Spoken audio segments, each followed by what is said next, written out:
What if a single vow spoken on a dusty roadside could ripple across generations and end up written in the family tree of Jesus? Picture Bethlehem, house of bread, as a place emptied by famine, where the name itself feels like an ache. In the time of the Judges, when Israel stumbled between cycles of faith and forgetfulness, a small household packed its few belongings and left for the foreign fields of Moab. The scene that follows is not the sweep of kings and empires. It is the quiet story of a woman whose loyalty would remake more than her own life. They crossed a border that in those days was as much cultural as it was geographical. Elimelech, his wife Naomi, and their two sons, Mahlon and Chilion, went to a land that lay beyond the familiar boundaries of worship, law, and family. Imagine the caravan, a subdued procession of animals and cloth bundles, the smell of smoke and stale grain, conversation reduced to practical needs. To move meant survival, but it also meant vulnerability. In leaving their land, they left the safety of home, the network of kin who would protect widow and orphan. That vulnerability would become painfully real. Not long after they settled in Moab, the household was struck by grief. One by one, first the husband, then both sons, were taken by death. Naomi, once full of husband, sons, and hope, was left alone, a widow twice over, in a foreign city. The text gives us no voyeuristic detail, it simply records the loss. But we can feel its shape, the empty place at the table, the cloth that no longer needs to be mended for a man's hands, the silence where family voices had been. Widows in that world faced economic precarity and social marginalization. Land passed along male lines.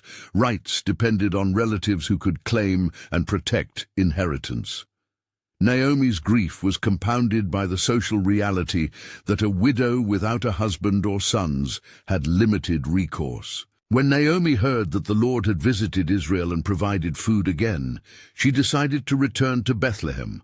Ruth 1:6. That journey back was a reverse of their earlier flight, from foreign fields toward the familiar skyline of a town that once nurtured them. But Naomi's soul had been scorched. Arriving in Bethlehem at the beginning of the barley harvest, she declared to her neighbors, "Call me Mara," she said, "for the Almighty has made me very bitter." Ruth 1:20. Her name change, Naomi to Mara, from pleasantness to bitterness, isn't melodrama. It is a raw spiritual testimony. One who had known God's provision now felt the absence of it. Naomi had two daughters-in-law, Orpah and Ruth, Moabite women who had married into this Israelite family. Culturally and religiously different in origin, they had nevertheless become part of Naomi's household. Now Naomi urged them to return to their mothers' homes, to find new security among their people. Orpah kissed Naomi and went back. Ruth, however, chose a different path. Standing in that small doorway between departure and return, Ruth spoke words that are short, fierce, and covenantal. "Where you go, I will go. Where you lodge, I will lodge. Your people shall be my people, and your God, my God." Ruth 1:16-17. Those lines are not just poetic loyalty, they are a radical reorientation. To leave Moab for Bethlehem meant taking on a new identity before God and community. Ruth's vow bound her to Naomi and bound herself to the God of Israel. Listen to how the heart leans into action. Ruth did not merely make a promise and wait. She set out on the road with Naomi. Their journey from Moab to Bethlehem would have been long and slow. Footprints in dust, evenings under unfamiliar stars, the questions that come in shared silence. The migration is as much spiritual as physical. Ruth leaves behind family cults, ethnic comfort, the familiar meals and festivals of her birth, and steps into God's people with nothing but a vow and a willingness to work. If this story has already stirred something in you, if you love hearing Bible stories that change hearts, subscribe so you don't miss the next one. This is a story that rewards attention, The small detail leads to a large design. Bethlehem received them at the start of the barley harvest, a season full of smell and motion, barley stacked in shocks, men beating grain on the threshing floor, wind sifting chaff from grain. Harvest time was noisy and public, an ordinary context in which providence often quietly appears. For a widow with no provision, harvest meant possibility. Israel's law had a built-in safety valve for the poor: gleaning. The law instructed landowners not to harvest to the very edges and to leave behind what was dropped, so the poor and the immigrant could gather food. Leviticus 19:9-10, Deuteronomy 24:19-22. Gleaning is not charity in a distant sense. It is embedded social theology. God's people are expected to keep some portion of abundance for those on the margins. Ruth went out to glean. Picture her, a Moabite woman, with sleeves rolled, hands learning the rhythm of the field. The work was hard and humbling. Gleaning required stamina, bending, picking, carrying, and courage. A foreign woman gleaning in an Israelite field might attract suspicion or scorn, but the harvest is also public theatre. Overseers, reapers, and wealthy landowners moved in sight of one another. It was here that Ruth's path crossed with Boaz. Boaz is introduced to us not with a halo or a banner, but reputationally a man of standing, a relative of Naomi's husband, someone known for kindness toward his workers and fear of the Lord. In practical terms, Boaz's household had resources, fields, workers, and influence in the community. But the text dwells on small courtesies. He inquired after the young woman, offered protection, instructed his harvesters to leave extra grain for her, and provided water and food. Ruth 2. These acts are simple, socially appropriate, and laden with moral force. Boaz's treatment of Ruth is not a romantic gesture, but a demonstration of covenantal hospitality and justice. He respects the law's intention and extends mercy. Theologically, these moments ask us to consider how God's provision often works, through the lawful and ordinary faithfulness of neighbors and leaders. Providence doesn't always fall as a lightning bolt. It arrives through laws that structure compassion and people who choose to honor those laws with generosity. When Boaz overheard whose field Ruth had been gleaning in, he praised her for not turning to younger men, but staying loyal to Naomi. Ruth 2:11-12. His words carry a theological tremor. Loyalty to the covenant people is recognized and blessed, even when that loyalty comes from an outsider. There is a legal backdrop to these interactions that is worth pausing over. The term used for a kinsman who could redeem a relative's property or marry a childless widow is goel, often translated kinsman-redeemer. This figure had responsibilities rooted in family and land. When land left a family due to misfortune, a goel could step in to purchase and restore it, thereby preserving the household line. If a man died childless, a goel might also marry the widow to provide offspring to carry on the deceased's name, though practices and details vary across texts. The kinsman-redeemer model binds personal loyalty to legal action. It ties family restoration to communal obligations. In Boaz's case, he emerges as a potential goel, not because he sought self-glorification, but because family ties and responsibility intersected with mercy. Reflect for a moment. How often does God's care come disguised as neighborly kindness? How often do our own small obligations, paying wages fairly, leaving the edges of harvest clean for the poor, speaking kindly to the outsider, become vessels of God's provision? Proverbs says that the heart of man plans his way, but the Lord establishes his steps. Proverbs 16:9. In the ordinary choices of people like Boaz, we glimpse a divine ordering of events that will shape history. Ruth returned from the fields with an abundance, several measures of barley tucked into her shawl, the tangible evidence of a day's labor, and we might say, a day's grace. Naomi's recovery from bitterness began not with a miracle in the sky, but with a woman arriving at the evening hearth bearing grain. Naomi pressed, "Where did you glean today?" Ruth told her whose field it was. Naomi's eyes sharpened with recognition. The name Boaz would have been one that summoned hope. He was a relative of Elimelech, and in a town as small as Bethlehem, identities and obligations were known by reputation and gossip as much as by law. There is a moral arc here. Naomi, who at first told Ruth to return to her people, now sees in Ruth's steadfastness a possible road to restoration. The material need, land, offspring, a name, meets the social mechanism that could provide it. Naomi's mind begins to work in the old legal categories. Who might be a kinsman to redeem the land and provide an heir? The text lets us stand in that calculation, watching grief and hope negotiate in a woman's heart. Pause and ask yourself, what does loyalty cost? Ruth gave up homeland, comfort, and the easy path. She embraced risk, not as virtue signaling, but as a practical devotion. In our world, loyalty looks different, but its seeds are the same. A neighbor who stands by you when the loans come due, a spouse who chooses to stay when finances fail, a friend who picks up a simple job to help.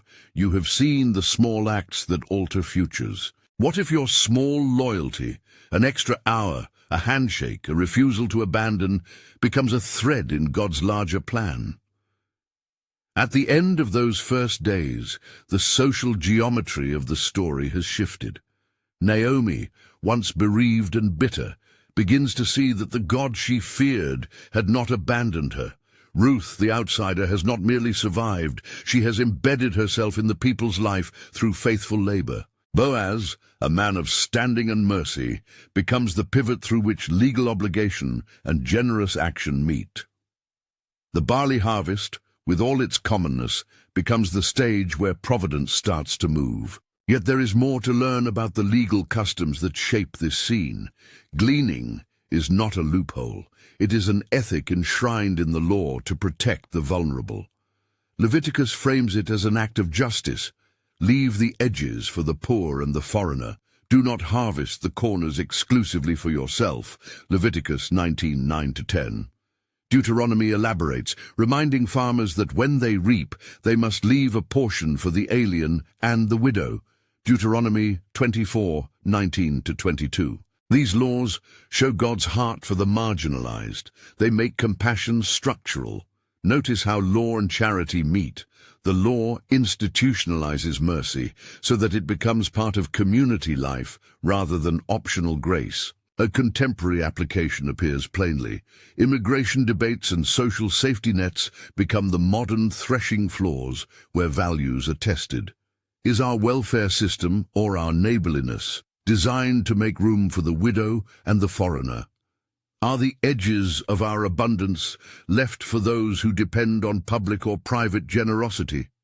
Ruth's story nudges us to ask whether our practices honor the intent of the law, not to shame poverty, but to provide a stable dignity for all. When institutions and individuals act together, the poor are not merely pitied, they are restored. Ruth's presence in Boaz's field also highlights another theological theme. God's providence often travels in the ordinary. Romans says that God works all things together for good for those who love him. Romans 8:28. That does not mean every hardship is good in itself.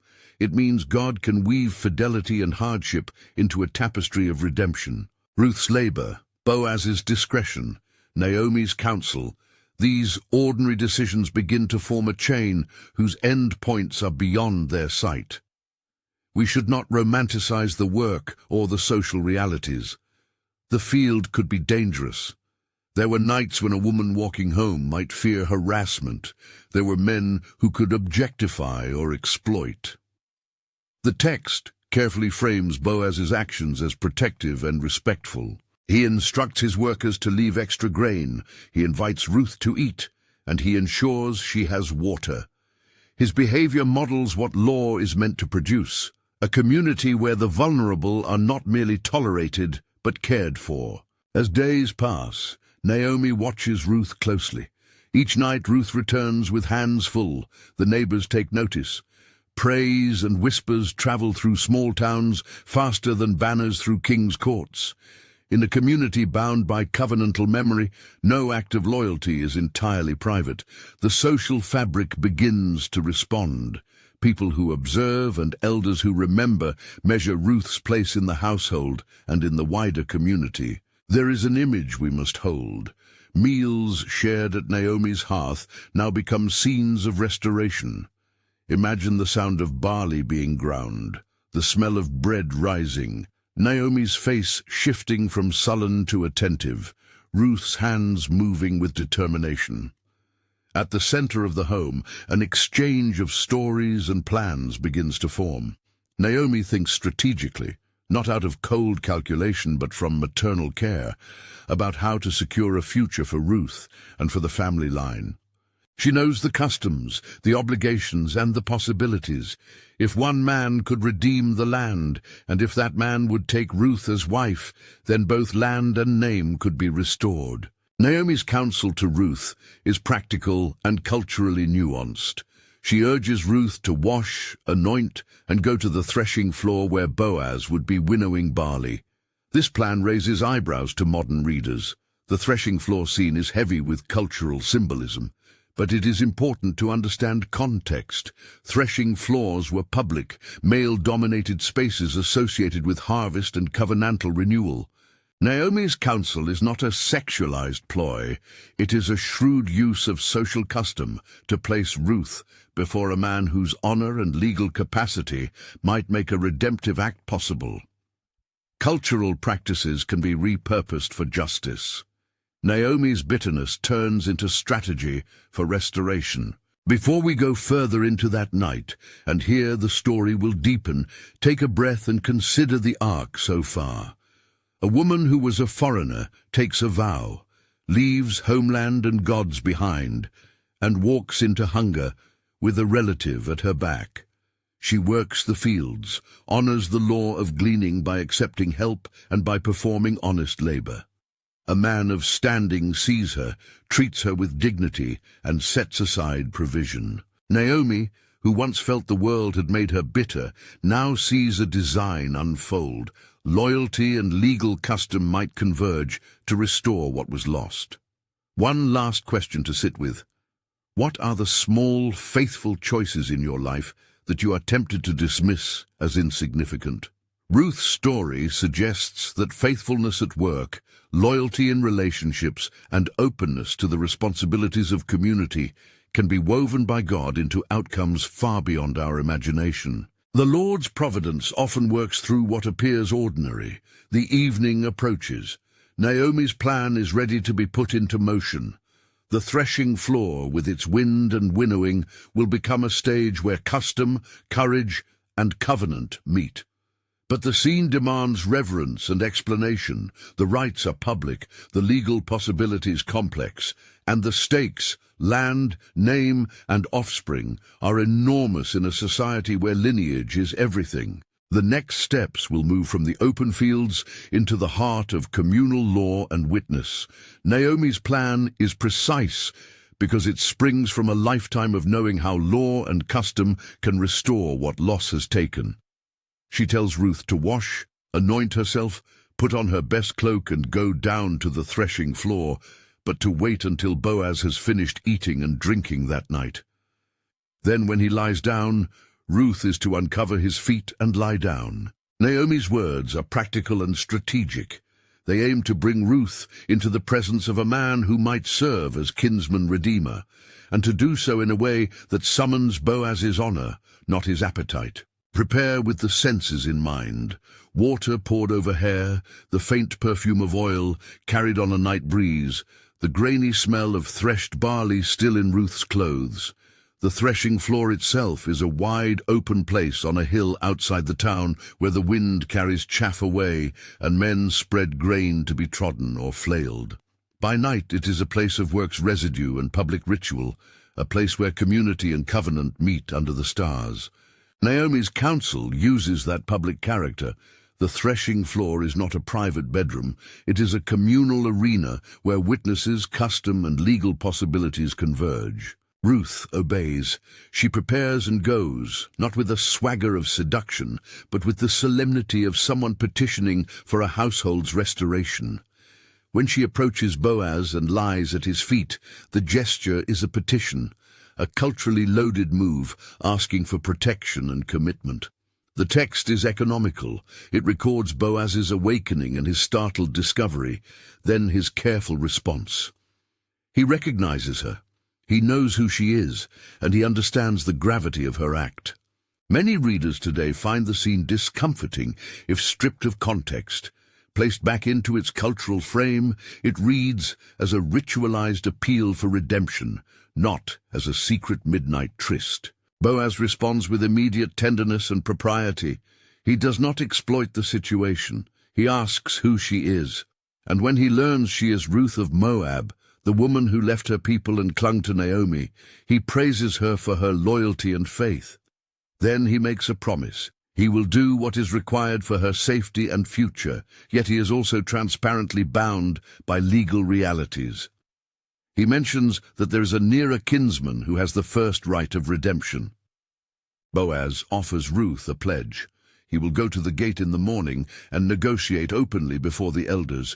He gives Ruth protection for the night, instructs her to stay until morning, and sends her back to Naomi with enough barley to cover her needs for several days. Again, providence through ordinary generosity. Pause with this. Boaz's reaction models how a leader operates when law and mercy meet. He does not act in secrecy. He does not promise what he cannot legally deliver. Instead, he honors both the petition she makes and the community norms that govern such petitions. His response models integrity, compassion tethered to responsibility. The next day, Boaz presents the matter at the city gate. The gate in ancient Near Eastern towns was more than an architectural feature. It was a civic forum where elders sat in judgment, deals were transacted, and public witnesses validated legal acts. Boaz calls 10 elders and brings the nearer kinsman to the gate. He outlines the transaction. Naomi has some land that belonged to her husband Elimelech, land that now needs a redeemer. Under the custom, the kinsman could redeem the land and preserve the family name. If necessary, he could marry the widowed Ruth to raise offspring for the deceased. The nearer man initially agrees to purchase the land, but when the attachment to Ruth is made explicit, he hesitates. He fears it may complicate the inheritance for his own line. The narration is blunt and legal. He declines to take on the duty because it might imperil his own estate. Boaz then performs the formal act the law required to complete the transaction. He removes his sandal and hands it to the other man. The exchange, witnessed by the elders, sealed the transaction. Scholars debate the precise origin of the sandal ritual, but in Ruth's narrative, it functions as a public, symbolic transfer of legal right. With the nearer kinsman's refusal and the elder's witness, Boaz declares his intention. He will redeem the land and take Ruth as his wife to perpetuate the name of the deceased. The community blesses the union. They pray that Ruth be like Rachel and Leah, who built the house of Israel, and that her offspring might be renowned in Bethlehem. The elder's blessing lands on Naomi as well. May this child be to you a restorer of life and a nourisher at your old age. Here the story peaks on both a legal and a theological high note. The mechanism of redemption has worked according to custom, the town elders, the public gate, the sandal transfer, and yet the outcome transcends mere legalism. The covenantal aim of the law, to preserve family, land, and name, has flourished. Naomi's bitterness begins to dissolve. She holds the child born to Ruth and Boaz and experiences communal restoration. Her neighbors see God's hand and bless her. Her name change to Mara is not erased. Rather, the narrative records her circle from bitterness back toward blessing. She announces that the Lord has acted, that she has been given a son, and the neighbors name him Obed. That name, Obed, a word associated with service, carries forward into history. Obed is the father of Jesse, Jesse the father of David. The genealogical thread is the story's final surprise and its most enduring claim. A Moabite woman, formerly an outsider, becomes the mother of a line that leads to Israel's greatest king. Matthew's Gospel will later be careful to include her among Jesus' ancestors, Matthew 1-5. That inclusion is astonishing in light of the social barriers she crossed. It signals that God's purposes are not limited by ethnicity or origin.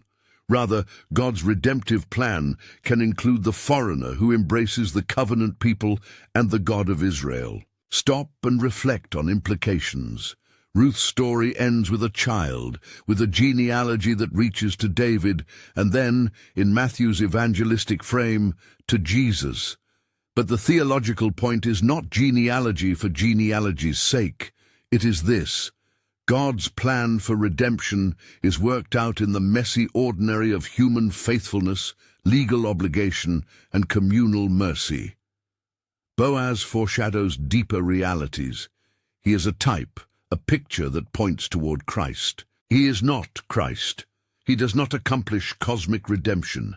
Yet his actions, redeeming land, marrying a widow to preserve a name, acting sacrificially, prefigure the kind of redemption Christ will enact in a fuller and ultimate way.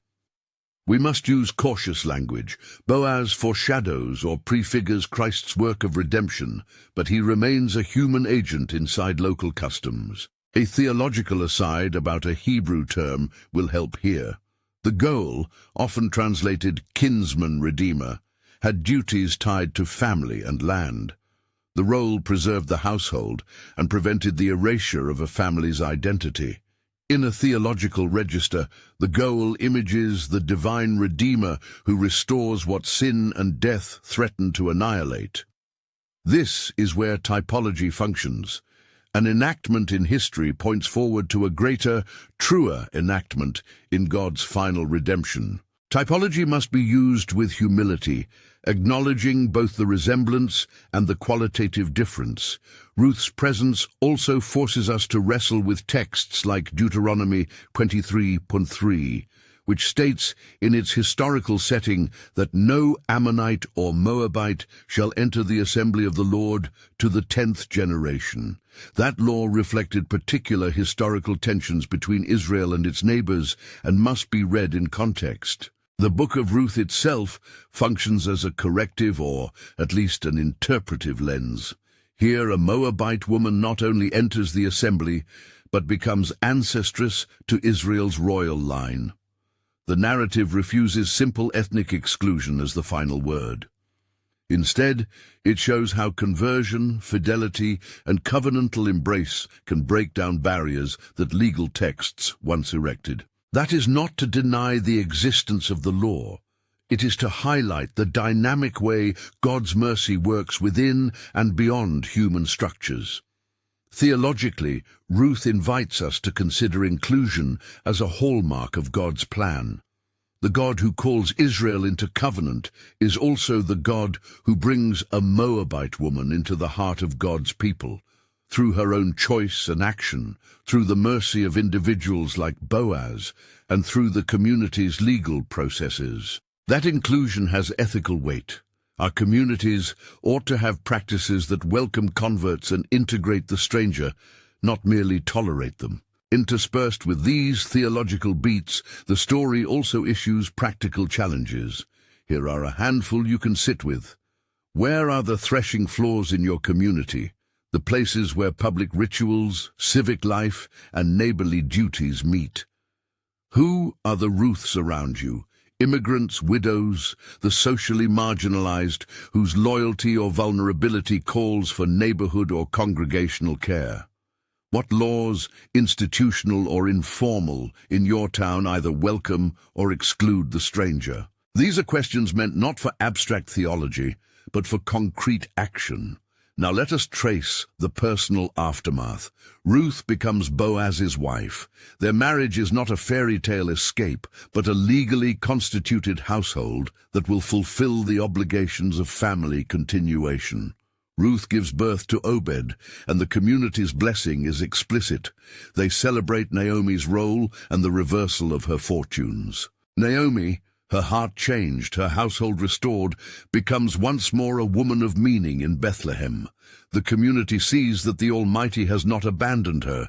Instead, God has providentially woven what had been torn. This brings to the fore the story's dominant theological theme: providence working through ordinary means. The Lord's arrangement of steps is not always dramatic. Sometimes it is the quiet alignment of human choices.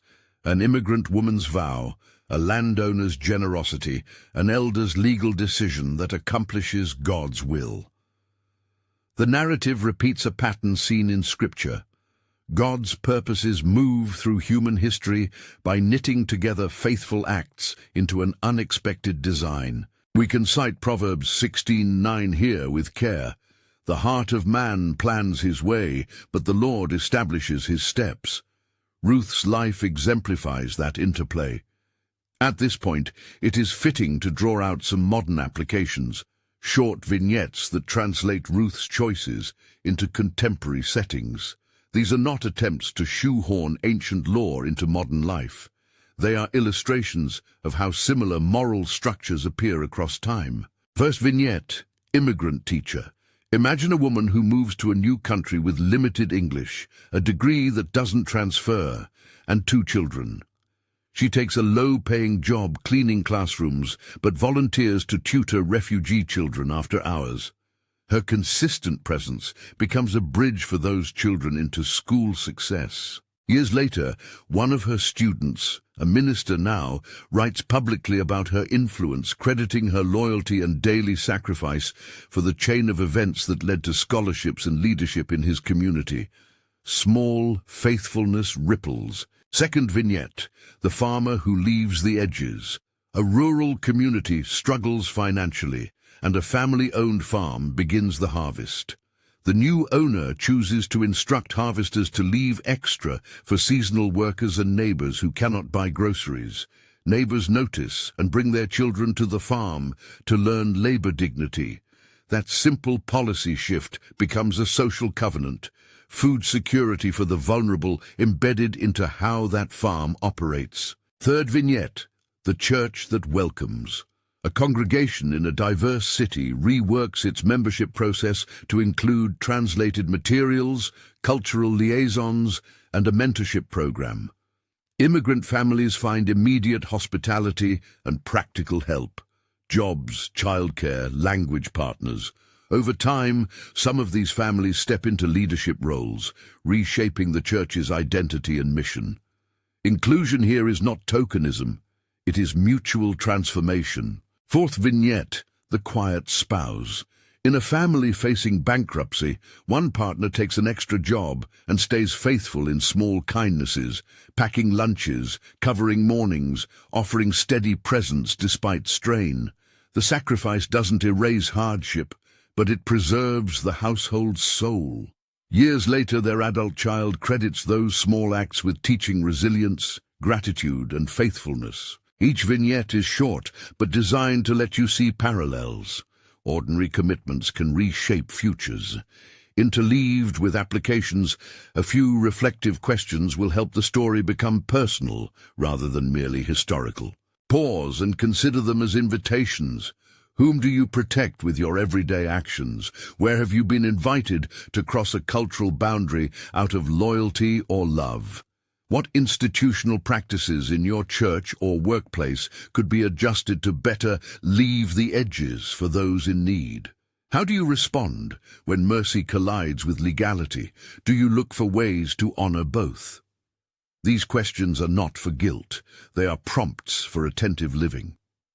Returning to the narrative arc, the genealogical consequence of Ruth's loyalty is a theological proclamation.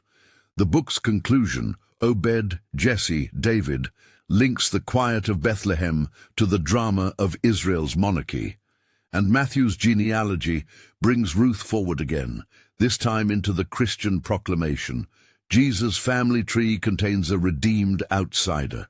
That inclusion is a proclamation about the reach of God's grace. Matthew's careful inclusion of Ruth, Tamar, Rahab, and Bathsheba, women with complicated stories and in some cases foreign origins, signals that God's redemptive plan breaks out of neat ethnic or moral boxes.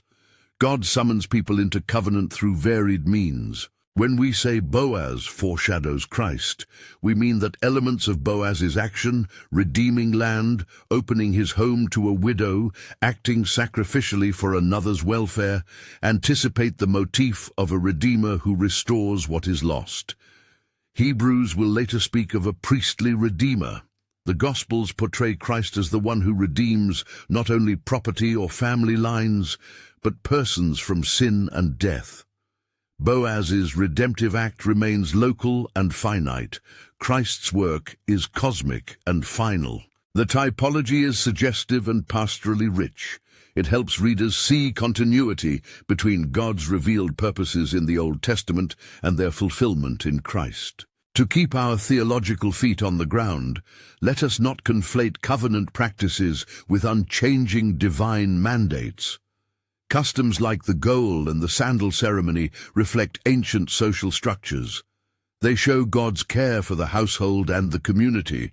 They do not automatically prescribe the precise mechanics of modern social policy.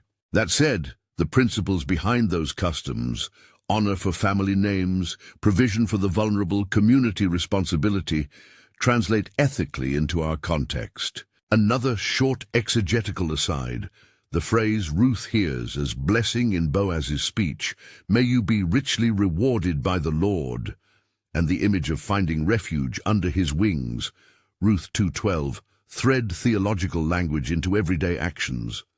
The wings metaphor appears elsewhere in Scripture to describe God's protective care, for example, psalm imagery.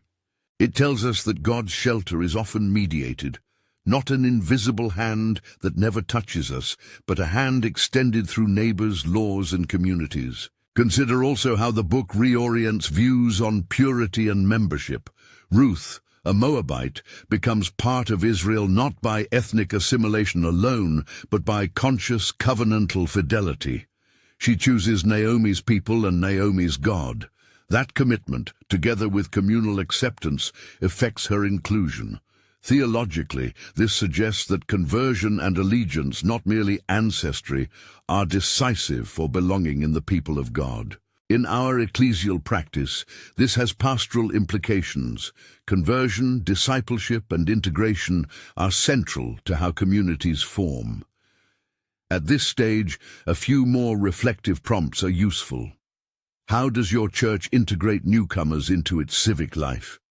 Do we assume strangers will conform to our norms, or do we learn and adapt in mutual respect? Can legal systems in your city be shaped to protect families the way Israel's gleaning laws aim to protect widows and foreigners? As the narrative winds toward its pastoral close, it is fitting to name a few enduring lessons explicit in Ruth's arc. First, loyalty matters. Ruth's vow, "Your people shall be my people, and your God my God," is not mere sentiment. It sets a trajectory. Second, providence often works through ordinary means. The barley harvest, a neighboring farmer's kindness, the elder's decision, these are the tools God uses. Third, redemption is communal and legal as much as it is personal. Customs like the Goel demonstrate that restoration often involves public action and witness. Fourth, inclusion is possible and normative for God's people. Barriers can be broken through commitment and grace. We must also name the ethical call. Ruth's story challenges individualism. It asks communities to bear public responsibility for the needy and for family lines. It asks individuals to make costly commitments that, while not guaranteeing earthly reward, participate in God's redemptive economy. The story should not be weaponized to promise prosperity to the faithful. Rather, it should encourage faithful participation in God's work when the outcomes remain in God's hands. Before closing, a brief theological tie-in to Romans helps frame suffering and redemption. Romans 8:28 says, "God works all things together for good for those who love him." That verse does not erase pain. It promises a redemptive purpose woven through suffering. Ruth and Naomi's losses are real and not minimized, yet those losses become part of a larger restoration narrative. That is the paradox of providence. God can weave fidelity amid sorrow into a design that matters beyond the immediate grief. The story's last pastoral move is to make applications that are concrete and doable. Here are 3 practical challenges drawn from Ruth's life. 1. Practice structured hospitality. Find one practical way your household, church, or workplace can leave the edges of abundance available to those in need.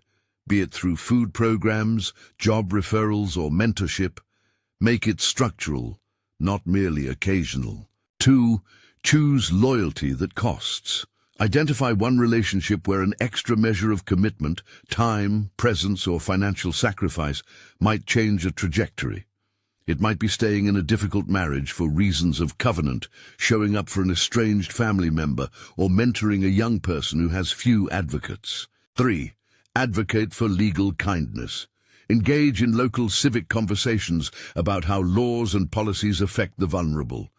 Ask whether zoning, welfare programs, or community resources serve the poor and the stranger, and push for adjustments that honor human dignity. Each of these is small in isolation, but like Ruth's gleaned handfuls of barley, can accumulate into a life-restoring harvest. As we bring the narrative to a close, recall the title that has guided us, Ruth's Impact. Discover the woman behind Jesus' bloodline. Her impact is not merely biological lineage, it is spiritual and ethical testimony. A single vow on a dusty roadside, an outsider's pledge of allegiance to another people and another God, carries forward into history, shaping a family line that culminates in the person Christians know as Jesus. The story insists that God's work of redemption surprises us. It uses the vulnerable, uplifts the outsider, and accomplishes great ends through humble means. If this story has touched you, share it with someone who needs hope today. Tell us in the comments which moment moved you most.